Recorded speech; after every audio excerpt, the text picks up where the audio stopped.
स्वागत है आप सभी का इस नए वीडियो में। आज हम लोग शुरू करेंगे सुभद्रा कुमारी चौहान जी के द्वारा लिखा गया कविता पुत्र वियोग। और आज हम लोग जानेंगे कि पुत्र वियोग जो कविता है, इस कविता में सुभद्रा कुमारी चौहान ने अपने कौन कौन से विचार, अपनी कौन कौन सी भावनाओं को व्यक्त किया है। ये कविता उन्होंने तब लिखी जब उनके बेटे की मृत्यु हो गई। और हिंदी साहित्य में निराला जी का सरोज स्मृति सबसे बड़ा शोक गीत है। और सरोज स्मृति के बाद यदि किसी शोक गीत की बारी आती है तो वो है सुभद्रा कुमारी चौहान जी का शोक गीत पुत्र वियोग। तो चलिए इस चैप्टर को शुरू करते हैं। सर्वप्रथम हम लोग देखेंगे सुभद्रा कुमारी चौहान जी का कवि परिचय, जो कुछ इस प्रकार है।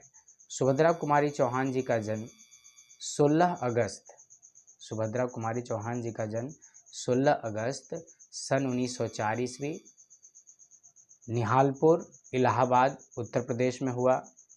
माता पिता की बात करें तो इनकी माता का नाम श्रीमती धीराज कुंवर और पिता का नाम ठाकुर रामनाथ सिंह था। इनका विवाह ठाकुर लक्ष्मण सिंह चौहान, जो कि खांडवा मध्य प्रदेश के निवासी थे, उनके साथ 1919 ईस्वी में हुआ।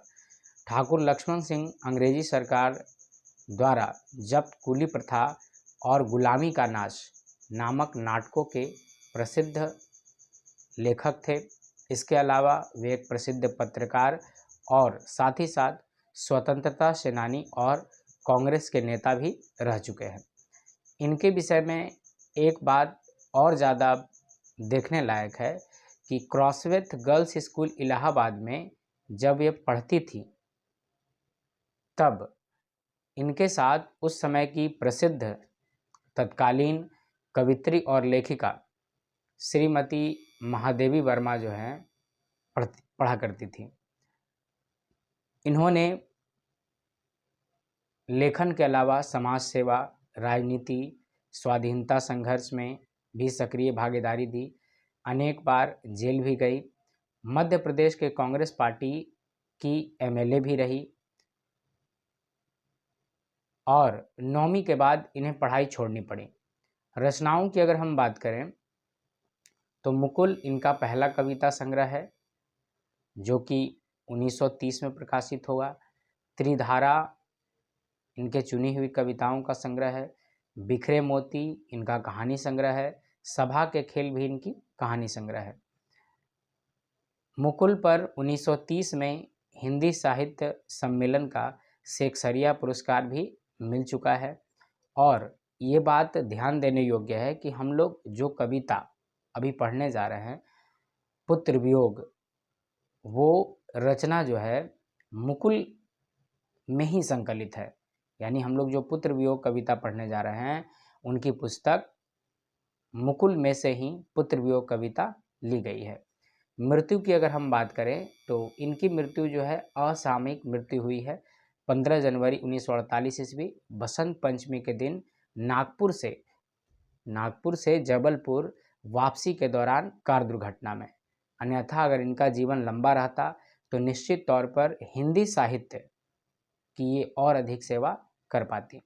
तो चलिए बढ़ते हैं इनकी कविता की ओर, पुत्र वियोग। और बोर्ड परीक्षाओं में जो है इस अध्याय से प्रश्न आम तौर पर हर वर्ष पूछे जाते हैं।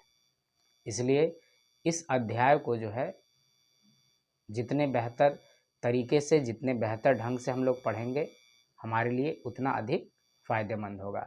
और ये वीडियो को ज़्यादा से ज़्यादा शेयर करें अपने मित्रों को, अपने सहपाठियों को। और लगातार अब आपको जुड़े हुए वीडियो मिलते रहेंगे आपके क्लास से। और साथ ही साथ पहले भी बहुत सारे वीडियो बनाए जा चुके हैं, प्लेलिस्ट में जाकर आप उन्हें देख सकते हैं। तो चलिए शुरू करते हैं आज की कविता। कवित्री कहती हैं, आज दिशाएं भी हंसती हैं, है उल्लास विश्व पर छाया, मेरा खोया हुआ खिलौना अब तक मेरे पास ना आया। कवित्री का कहना है कि आज चारों दिशाओं में हंसी और खुशी छाई हुई है। वातावरण में कहीं कोई उदासी नहीं, लेकिन इस माहौल में मैं अकेली दुखी हूँ, मैं अकेली खुश नहीं हूँ। क्यों खुश नहीं हूँ? क्योंकि मेरा खोया हुआ खिलौना, यहाँ जो है कवित्री खिलौना शब्द इस्तेमाल करती हैं अपने बेटे के लिए। खिलौना शब्द इस्तेमाल कर रही हैं किसके लिए? अपने बेटे के लिए। बेटे को खिलौना क्यों कहा गया है? तो ध्यान दीजिएगा, बच्चा जो होता है उसे खिलौना बहुत प्रिय होता है, बच्चा खिलौने से खेलता है। ठीक उसी तरह जितना प्रिय एक बच्चे को खिलौना होता है, ठीक उसी तरह उतना ही प्रिय माँ को अपना बच्चा होता है। तो जिस तरह बच्चे के लिए खिलौना इम्पॉर्टेंट है, माँ के लिए उसका बच्चा ही सब कुछ है, माँ के लिए उसका बच्चा ही खिलौना है। खिलौना अगर आप बच्चे से छीन लिया जाए तो रोने लगेगा, छटपटाने लगेगा। उसी प्रकार अगर बच्चे को किसी तरह की कोई दिक्कत होती है तो माँ को भी उतना ही दुख होगा। तो यहाँ खिलौना बताया गया है किसको? बच्चे को। तो माँ इसलिए दुखी है, कवित्री इसलिए दुखी है क्योंकि उनका खोया हुआ खिलौना अर्थात उनका बच्चा अब तक उनके पास नहीं आया है। आगे बढ़ते हैं। आगे कवित्री कहती हैं, शीत न लग जाए इस भय से, नहीं गोद से जिसे उतारा, छोड़ काम दौड़ कर आई, माँ कहकर जिस समय पुकारा। कवित्री कहती है कि बच्चे का मैं इतना ख्याल रखती थी कि बच्चे को ठंड ना लग जाए, इस डर से कभी गोद से नहीं उतारती थी, कीड़े मकोड़े ना काट ले या जो भी दिक्कतें हैं उन सब से बचाने के लिए बच्चे को गोद से नीचे उतारती नहीं थी। और साथ ही साथ छोड़ काम दौड़ कर आई, कोई भी काम करते रहे ये तुरंत छोड़कर चली आती थी। माँ कहकर जिस समय पुकारा, बच्चा जब भी इन्हें आवाज़ लगाता था यह सभी काम छोड़कर चली आती थी। यानी हर काम से अधिक ज़रूरी, हर काम से अधिक महत्व जो है ये किसको देती थी? अपने बच्चे को। थपकी दे दे जिसे सुलाया, जिसके लिए लोरियां गाई। कवित्री कहती हैं कि बच्चे को मैं थपकी दे देकर सुलाती थी, उस पे भी ना माने तो लोरियां गाती थी। जिसके मुख पर जरा मलिनता, देख आँख में रात बिताई। चेहरे पर ज़रा सी मलिनता, ज़रा सी उदासी आ जाए, कभी बच्चा का तबीयत खराब हो जाए या किसी तरह का कोई दिक्कत हो तो आँख में रात बिता देती थी। और इस पंक्ति में जो है आँख में रात बिताना एक मुहावरा है, और आँख में रात बिताने का अर्थ होता है जागते हुए रात बिताना या निगरानी करते हुए। तो जब भी बच्चे की तबीयत खराब होती थी या किसी तरह का कोई दिक्कत होता था तो ये जो है जागते हुए बच्चे को की देख रेख करते हुए, निगरानी करते हुए अपनी रात क्या कर देती थी? बिता देती थी। सोती भी नहीं थी, केवल बच्चे की देख रेख के कारण। अगला है पंक्ति, जिसके लिए भूल अपनापन, पत्थर को भी देव बनाया। कवित्री कहती हैं कि बच्चे के चलते मैंने क्या किया? अपनापन भूलकर पत्थर को भी देव बनाया। पत्थर को देव बनाने का अर्थ क्या है? कि जहाँ कहीं भी मूर्तियाँ हैं, जहाँ कहीं भी जिसने कह दिया कि ये मन्नत मान लो तो ये चीज़ होगा, हर जगह उन्होंने क्या किया? पूजा पाठ किया। कहीं नारियल दूध बतासे, कहीं चढ़ाकर शीश नवाया। किसी देवी देवता को दूध चढ़ाए, किसी देवी देवता को नारियल चढ़ाया, किसी देवी देवता को बतासे चढ़ाया और हर जगह शीश नवाया। किसके कारण? बच्चे के कारण। देखिएगा बच्चों के लिए जो है कई तरह की मनौतियाँ मानी जाती हैं। यहाँ कहीं नारियल, कहीं दूध, कहीं बतासे का अर्थ यही है कि अलग अलग तरह के देवी देवता के पास उन्होंने क्या किया? अलग अलग तरह की मन्नतें मानी। किसी को नारियल का मन्नत, किसी को दूध का मन्नत, किसी को बतासे का मन्नत। तो यहाँ मन्नत है, इन सब का मतलब है मन्नत। फिर भी कोई कुछ न कर सका। जब बच्चे की मृत्यु आई, जब बच्चे को काल ने घेरा, तब कोई देवी देवता कुछ न कर सके, छिन ही गया खिलौना मेरा, और इनका खिलौना क्या हो गया, छिन गया, अर्थात इनका बच्चा इनसे बिछड़ गया। मैं असहाय विवश रही बैठी ही रही, उठ गया छौना मेरा। कवित्री कहती हैं कि मैं असहाय और विवश होकर बैठी रह गई, और मेरा छौना, छौना असल में हिरन के बच्चे को कहा जाता है। छौना का अर्थ है हिरन का बच्चा, और जो हिरन का बच्चा होता है वो जंगल में जितने भी हिंसक पशु हैं उन सब का सॉफ्ट टारगेट होता है। जितने भी हिंसक पशु हैं वो चाहते हैं हिरन के बच्चे को खाना, इसलिए हिरन क्या करती है कि छोटा जो बच्चा होता है वो हमेशा रहता है झुंड के बीच में, ज़रा सा भी उसको झुंड से अलग नहीं होने दिया जाता है। ज़रा सा अगर बच्चा झुंड से अलग हुआ तो तुरंत जो है हिंसक पशु क्या करते हैं, उसे खाने के लिए झपट पड़ते हैं। तो कवित्री कहते हैं कि जिस तरह छौने की रक्षा एक हिरन करती है, छौने की रक्षा एक हिरन करती है जंगल के संकटों से, ठीक उसी तरह कवित्री अपने बच्चे की रक्षा करती थी दुनिया के संकटों से, लेकिन फिर भी वह बचा नहीं। आगे कवित्री कहती हैं, कवित्री आगे कहती हैं, तड़प रहे हैं विकल प्राण ये। कवित्री कहती हैं कि मेरे जो व्याकुल प्राण है, विकल यानी व्याकुल, मेरे जो व्याकुल प्राण हैं वो तड़प रहे हैं, मुझको पल भर शांति नहीं है। पल, एक पल के लिए भी कवित्री को शांति नहीं है। पल क्या है, पल समय का छोटा भाग है, बहुत छोटा भाग। तो कवित्री कहती है कि समय के छोटे से भाग में भी, यानी कुछ सेकंड्स के लिए भी इनको शांति मिल रही नहीं है। वह खोया धन पा न सकूंगी, इसमें कुछ भी भ्रांति नहीं है। कवित्री कन्फर्म है, कवित्री जानती हैं कि जो बच्चा खो गया, जो मेरा धन था वो खो गया, वो मुझे अब दोबारा मिलेगा नहीं, लेकिन फिर भी इनका मन नहीं मान रहा है, संतोष नहीं, जान रही हैं कि नहीं मिलेगा लेकिन फिर भी संतोष नहीं हो रहा है। फिर भी रोता ही रहता है, नहीं मानता है मन मेरा। मन को पता है कि बच्चा फिर से आने वाला नहीं, बच्चा फिर से मिलने वाला नहीं, लेकिन फिर भी इनका मन जो है मानने के स्थान पर क्या करता रहता है, रोता ही रहता है। आगे कवित्री कहती हैं, बड़ा जटिल, बड़ा जटिल, जटिल अर्थात उलझा हुआ, सूना सूना जीवन मेरा। बड़ा जटिल, नीरस लगता है, नीरस अर्थात बिना रस के, बिना आनंद के। बड़ा जटिल नीरस लगता है, सूना सूना जीवन मेरा। इनका जीवन बच्चे के बिना जटिल हो गया है, नीरस हो गया है और सूना हो गया है। जटिल भी, नीरस भी और सूना भी। यह लगता है एक बार यदि पल भर को उसको पा जाती। कवित्री कहती हैं कि मुझे ऐसा लगता है, मुझे ऐसा लगता है कि अगर एक पल के लिए भी उसको दोबारा मैं क्या हो जाऊं, पा जाऊं। यहाँ इमेजिनेशन है, यहाँ कल्पना है कवित्री की।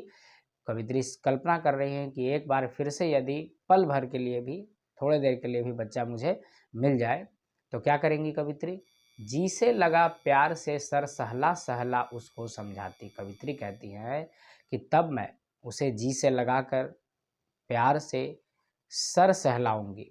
और सर सहलाकर क्या समझाएंगी कवित्री, कवित्री समझाएंगी बच्चे को कि मेरे भैया मेरे बेटे, अब माँ को यूँ छोड़ न जाना, बड़ा कठिन है बेटा खोकर माँ को अपना मन समझाना।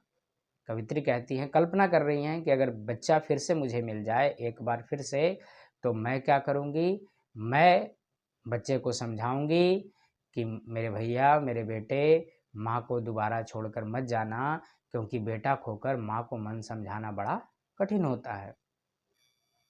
चलिए अंतिम पैराग्राफ है, इसमें कवित्री क्या कहती हैं, भाई बहन भूल सकते हैं, पिता भले ही तुम्हें भुलावे, किंतु रात दिन की साथिन माँ कैसे अपना मन समझावे। कवित्री कहती हैं कि भाई भूल सकता है, बहन भूल सकती है, पिता भी भूल सकते हैं, तुम्हारे जाने के बाद ये सब तुम्हें जल्दी ही भूल जाएंगे, लेकिन एक माँ के लिए तुम्हें भुलाना कठिन है, क्योंकि माँ तुम्हारी क्या है, रात दिन की साथिन है। बच्चा दुनिया को जानता है कब? दुनिया से संपर्क होता है कब? जब बच्चा जन्म लेता है। लेकिन बच्चा जब गर्भ में होता है तभी से माँ उससे जुड़ी होती है, और बच्चे की आयु जब तक 2, 4 या 6 महीने नहीं हो जाती तब तक दुनिया जहान से उसे विशेष मतलब नहीं होता। ज़्यादातर समय किसके साथ रहता है? माँ के साथ रहता है। तो कवित्री कहती है कि मैं तुम्हारी क्या हूँ? रात दिन की साथिन हूँ, इसलिए बाकी सब तो भूल सकते हैं लेकिन मैं तुम्हें नहीं भूल सकती। चलिए कुछ क्वेश्चंस हैं, इसको थोड़ा सा देख लेते हैं सरसरी नज़र से। कवित्री का खिलौना क्या है? हम लोगों ने अभी पढ़ा, कवित्री का खिलौना है बच्चा उसका। कवित्री स्वयं को असहाय और विवश क्यों कहती हैं? तो कवित्री स्वयं को असहाय और विवश इसलिए कहती हैं क्योंकि उनकी आंखों के सामने उनके बेटे की मृत्यु हो गई और वे कुछ न कर सकी। पुत्र के लिए माँ क्या क्या करती है? तो पुत्र के लिए माँ बहुत कुछ करती है। पुत्र की सेवा करती है, जब उसे नींद नहीं आती तो उसके लिए लोरियाँ गाती हैं। बच्चे की किसी तरह से कोई तबीयत ना खराब हो जाए, इसका ख्याल रखते हुए माँ जो है बच्चे को कभी गोद से नहीं उतारती हैं। अगर तबीयत कभी ख़राब हो गई तो जागते हुए उसकी निगरानी करते हुए उसकी देख रेख करते हुए रात भी बिता देती है। अगला है अर्थ स्पष्ट करें। आज दिशाएं भी हंसती है उल्लास विश्व पर छाया, मेरा खोया हुआ खिलौना अब तक मेरे पास ना आया। तो इसमें कवित्री क्या कहती हैं कि हर ओर खुशी है, हर ओर उल्लास है, और इस खुशी और उल्लास के माहौल में शायद वे अकेली हैं जो दुखी हैं। दुखी क्यों हैं? क्योंकि उनका खोया हुआ खिलौना अर्थात उनका जो बच्चा है, अर्थात उनका जो बेटा है, वह लौटकर नहीं आया है। अगला प्रश्न है, माँ के लिए अपना मन समझाना कब कठिन है और क्यों? माँ के लिए अपना मन समझाना तब कठिन है जब उसका बेटा उससे खो जाता है। क्यों कठिन है? इसलिए कठिन है क्योंकि माँ बेटे की रात दिन की साथिन है और अन्य लोगों की तुलना में उसे अपने बच्चे से ज़्यादा लगाव होता है। पुत्र को छौना कहने में क्या भाव छुपा है, उसे उद्घाटित करें। छठा प्रश्न है, तो पुत्र को छौना कहने में यह भाव छुपा है कि जिस तरह छौना अर्थात हिरण का बच्चा जंगल में संकटों से घिरा होता है और पल पल हिरण उसकी हर संकट से रक्षा करती है, ठीक उसी तरह इस कविता में जो कवित्री हैं वह दुनिया के कई संकटों से, कई तरह की परेशानियों से अपने बच्चे को बचाने का प्रयास करती रहती हैं। अर्थात जितना सेवा, जितनी रक्षा एक हिरण छौने की करती है, उतनी ही रक्षा कवित्री अपने बेटे की करती थी। मर्म उद्घाटित करें। सातवां प्रश्न है, मर्म उद्घाटित करें। भाई बहन भूल सकते हैं, पिता भले ही तुम्हें भुलावें, किंतु रात दिन की साथिन माँ कैसे अपना मन समझावें। इसमें कवित्री यही कह रही हैं कि भाई बहन पिता सभी भूल सकते हैं, अर्थात तुम्हारे जो अन्य रिश्ते नाते वाले लोग हैं वे तुम्हें भूल सकते हैं, क्योंकि उनका और तुम्हारा जो संबंध है उतना गहरा नहीं है। लेकिन एक माँ तुम्हें नहीं भूल सकती, क्योंकि माँ और तुम्हारा रिश्ता जो है वो ज़्यादा गहरा है, और माँ और बच्चे का रिश्ता जो है वो रात दिन की साथिन का रिश्ता है। जैसा कि आपको हम बताए कविता जिस समय हम पढ़ा रहे थे उस समय भी, कि दुनिया से संबंध बच्चे का बाद में बनता है। बच्चे को दुनिया तब जानती है जब बच्चा दुनिया में आता है, लेकिन माँ और बच्चे का रिलेशन उसी समय से जुड़ जाता है जब बच्चा माँ के गर्भ में होता है। और जन्म लेने के कुछ महीने बाद तक भी बच्चा ज़्यादातर कहाँ रहता है? माँ के ही गोद में रहता है, माँ के ही आसपास रहता है। जब चलने लगता है, दौड़ने लगता है, तब जाकर दुनिया से ज़्यादा संपर्क उसका होता है। आगे क्या है, कविता का भावार्थ संक्षेप में लिखें। तो भावार्थ तो हम आपको बता ही दिए, पूरा कविता को ज़रूर आप ध्यान से पढ़ें, और अगर आप पढ़े होंगे तो निश्चित तौर पर इसको समझ गए होंगे। 9वां प्रश्न क्या है, इस कविता को पढ़ने पर आपके मन पर क्या प्रभाव पड़ा, उसे लिखिए। तो ये स्वयं करने लायक प्रश्न है कि आपको जैसा फील हुआ, आप चाहे इमोशनल हो गए या फिर आप बहुत दुखी हो गए, जैसा आपको महसूस हुआ आप उसके अनुसार लिख सकते हैं। तो चलिए मिलते हैं फिर नेक्स्ट वीडियो में, और इस वीडियो को ज़्यादा से ज़्यादा शेयर करें, लाइक करें, और अगर आपने अभी तक इस चैनल को सब्सक्राइब नहीं किया है तो चैनल को सब्सक्राइब ज़रूर कर लें। अब आपको इस पुस्तक से संबंधित जो भी अध्याय हैं उसके रेगुलर वीडियोस मिलते रहेंगे, और तब तक के लिए सभी को जय हिंद।